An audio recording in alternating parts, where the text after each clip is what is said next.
Welcome. Today we will be reading lesson 214 in the workbook and from the text, chapter 18, section 9, the two worlds, paragraphs 1 through 8. And now for lesson 214.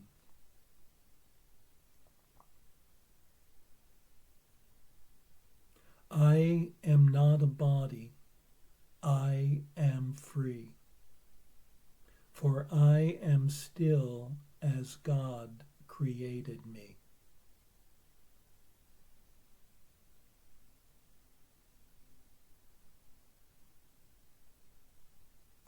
(194) I place the future in the hands of God.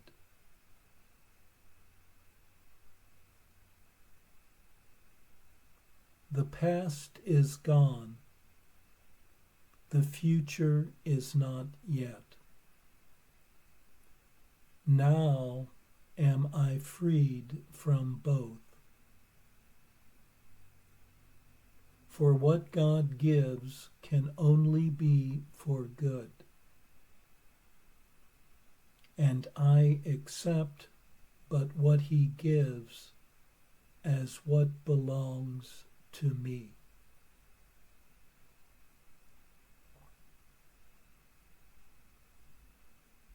I am not a body, I am free,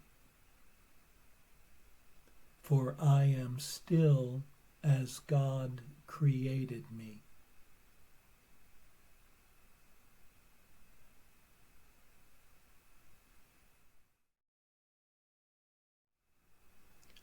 One is reminded that one is not a body, and being bodiless, what could one be concerned about in the future?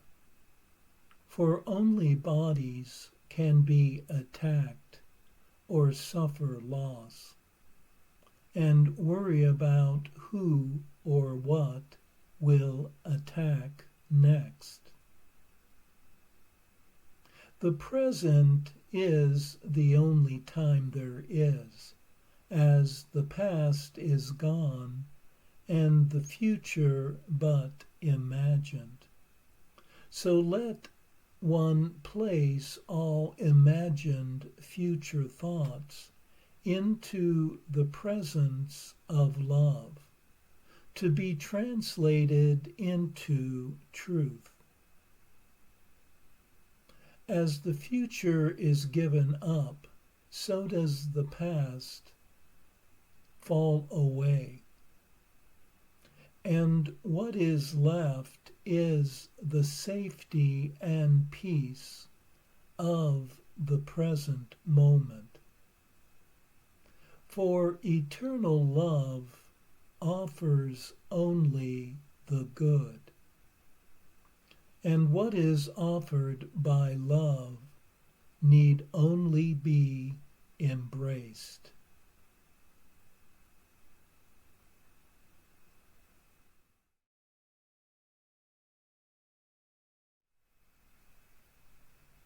And now for our text reading for today, from chapter 18, section 9, the two worlds, paragraphs 1 through 8.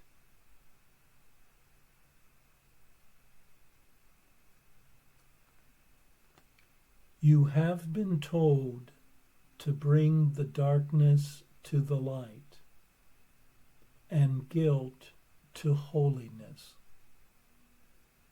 And you have also been told that error must be corrected at its source. Therefore, it is the tiny part of yourself, the little thought that seems split off and separate, the Holy Spirit needs. The rest is fully in God's keeping and needs no guide. Yet this wild and delusional thought needs help because, in its delusions, it thinks it is the Son of God, whole and omnipotent, sole ruler of the kingdom it set apart to tyrannize by madness into obedience and slavery. This is the little part you think you stole from heaven. Give it back to heaven. Heaven has not lost it, but you have lost sight of heaven.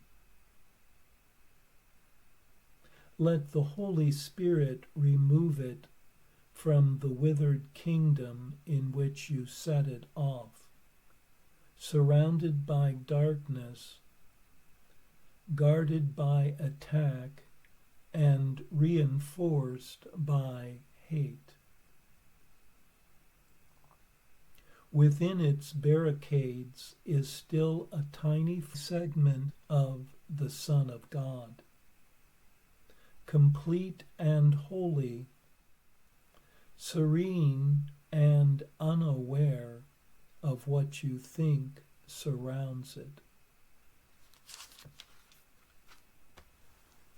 Be you not separate, for the one who does surround it has brought union to you, returning your little offering of darkness to the eternal light.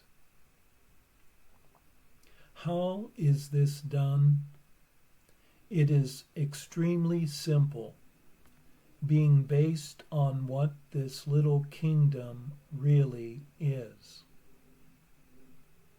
The barren sands, the darkness and the lifelessness are seen only through the body's eyes.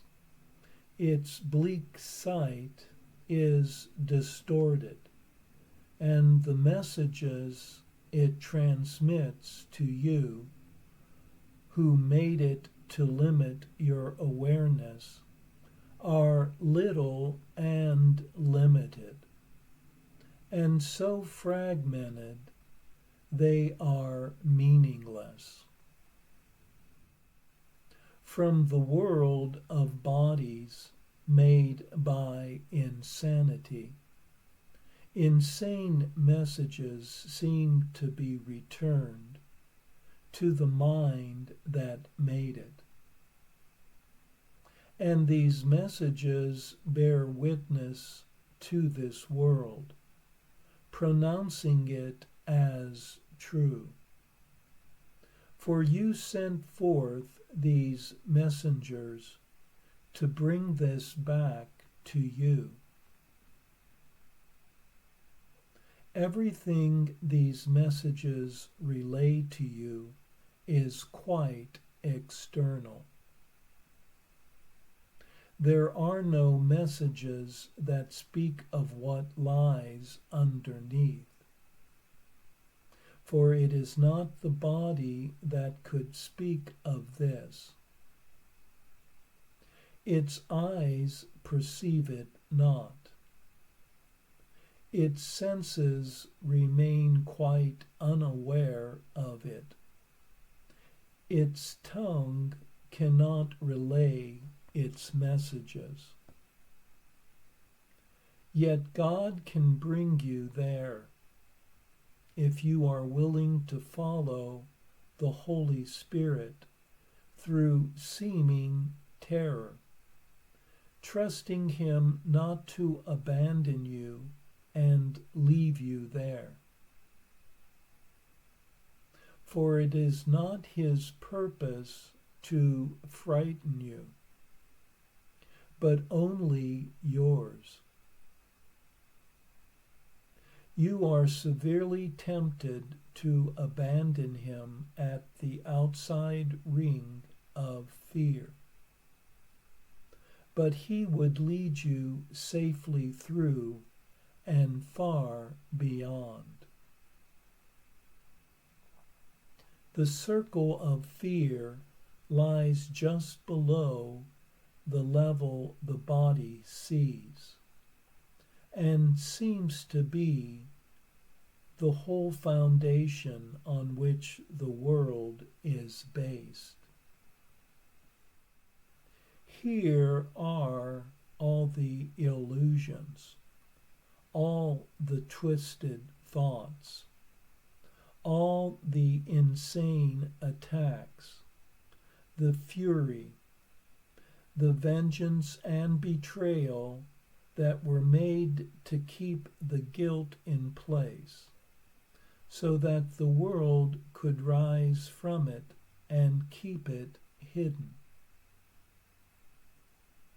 Its shadow rises to the surface, enough to hold its most external manifestations in darkness, and to bring despair and loneliness to it, and keep it joyless. Yet its intensity is veiled by its heavy coverings, and kept apart from what was made to keep it hidden. The body cannot see this, for the body arose from this for its protection, which depends on keeping it not seen. The body's eyes will never look on it, yet they will see what it dictates. The body will remain guilt's messenger, and will act as it directs, as long as you believe that guilt is real. For the reality of guilt is the illusion that seems to make it heavy and opaque, impenetrable, and a real foundation for the ego's thought system. Its thinness and transparency are not apparent until you see the light behind it. And then you see it as a fragile veil before the light. This heavy-seeming barrier, this artificial floor that looks like rock, is like a bank of low, dark clouds that seem to be a solid wall before the sun. Its impenetrable appearance is wholly an illusion. It gives way softly to the mountaintops that rise above it, and has no power at all to hold back anyone willing to climb above it and see the sun. It is not strong enough to stop a button's fall, nor hold a feather. Nothing can rest upon it, for it is but an illusion of a foundation. Try but to touch it, and it disappears. Attempt to grasp it, and your hands hold nothing. Yet in this cloud bank, it is easy to see a whole world rising, a solid mountain range, a lake, a city, all rise in your imagination. And from the clouds, the messengers of your perception return to you, assuring you that it is there. Figures stand out and move about. Actions seem real, and forms appear and shift from loveliness to the grotesque. And back and forth they go, as long as you would play the game of children's make-believe. Yet however long you play it, and regardless of how much imagination you bring to it, you do not confuse it with the world below, nor seek to make it real. So should it be with the dark clouds of guilt. No more impenetrable and no more substantial. You will not bruise yourself against them in traveling through. Let your guide teach you their unsubstantial nature as he leads you past them. For beneath them is a world of light, whereon they cast no shadows. Their shadows lie upon the world beyond them, still further from the light. Yet from them to the light their shadows cannot fall.